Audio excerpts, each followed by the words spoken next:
राम राम जी, नमस्कार। मैं दीपक नंबरदार है और इस टाइम तो हम देखने लग रहे हो भाई जनता की जुबान। और भाई आपको पता है लोकसभा चुनाव जो है नज़दीक है। अगले महीने 25 तारीख को लोकसभा चुनाव है और आपको इंतज़ार था कांग्रेस कब सीट डिक्लेयर करेगी। तो भाई आपका इंतज़ार ख़त्म हो गया है, कांग्रेस ने सीट डिक्लेयर कर दी है। सबसे पहले आप बात करेंगे अम्बाला सीट की। भाई अम्बाला से कांग्रेस ने टिकट दी है भाई वरुण चौधरी को। वरुण चौधरी ये नाम शायद आपने कुछ लोगों ने नहीं सुना हो। वरुण चौधरी भाई मुलाना से विधायक हैं। और फूलचंद मुलाना, आपने नाम ये तो सुना होगा। फूलचंद मुलाना अपने हरियाणा में कैबिनेट मंत्री रहे हैं और 3 बार मुलाना से ही विधायक रहे हैं। और शिक्षा और तकनीकी शिक्षा और वन विभाग और पीडब्ल्यूडी जैसे इनके पास विभाग थे भाई। और वरुण चौधरी को जो है भाई टक्कर में जो बीजेपी से जो हैं वो है भाई बंतो कटारिया, जो भाई बीजेपी की कैंडिडेट है और पहली बार चुनाव लड़ रही है भाई। उसके बाद आप बात कराएंगे भाई सिरसा लोकसभा की। सिरसा में जो है कुमारी शैलजा को टिकट दी गई है। कुमारी शैलजा को क्यों दी गई है? क्योंकि भाई 2 बार सिरसा से और 2 बार अम्बाला से पहले सांसद रही हैं। और भाई 3-4 बार इनके पिताजी सिरसा से सांसद रहे हैं। उनका जो दलबीर सिंह प्रभुवाड़ा जी नाम है जिनका। और इनके जो मुकाबले में है भाई अशोक तंवर जी, वो अलग बात है भाई। अशोक तंवर पहले कांग्रेस में थे, अब जो है बीजेपी में आ गए हैं। फिर आप बात कराएंगे भाई हिसार की। हिसार लोकसभा से जो है भाई जयप्रकाश को कांग्रेस ने टिकट दी है। और जयप्रकाश 3 बार सांसद रह चुके हैं। पूर्व सीएम भजनलाल के परिवार को जो टक्कर देते रहे हैं।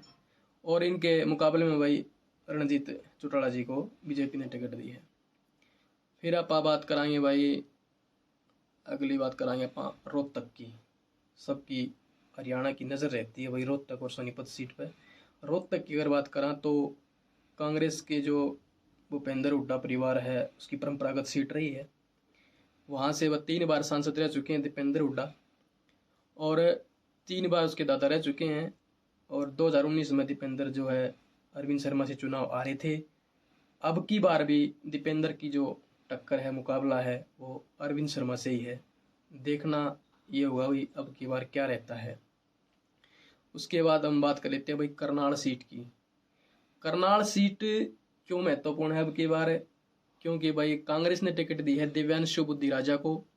दीपेंद्र के खास क्लोज हैं और यूथ कांग्रेस के प्रदेश अध्यक्ष भी हैं।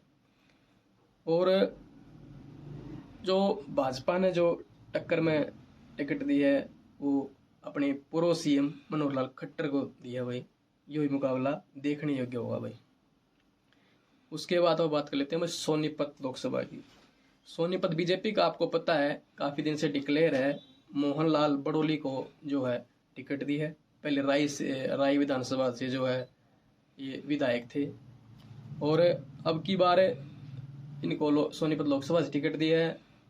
और उनकी टक्कर में जो है सोनीपत से सतपाल ब्रह्मचारी जी, जो वह हरिद्वार में आश्रम चलाते हैं। अब की बार कांग्रेस ने इनको सोनीपत से उतारा है।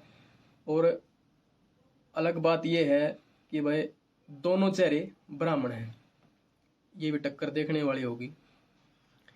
और अपने पास बचकी है भाई फरीदाबाद की।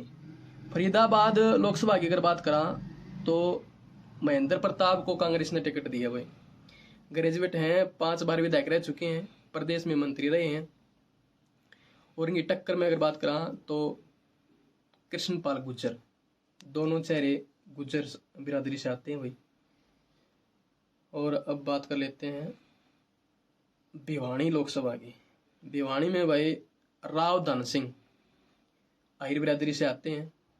महेंद्रगढ़ विधानसभा चुनाव सिर्फ 2014 में आ रहे हैं।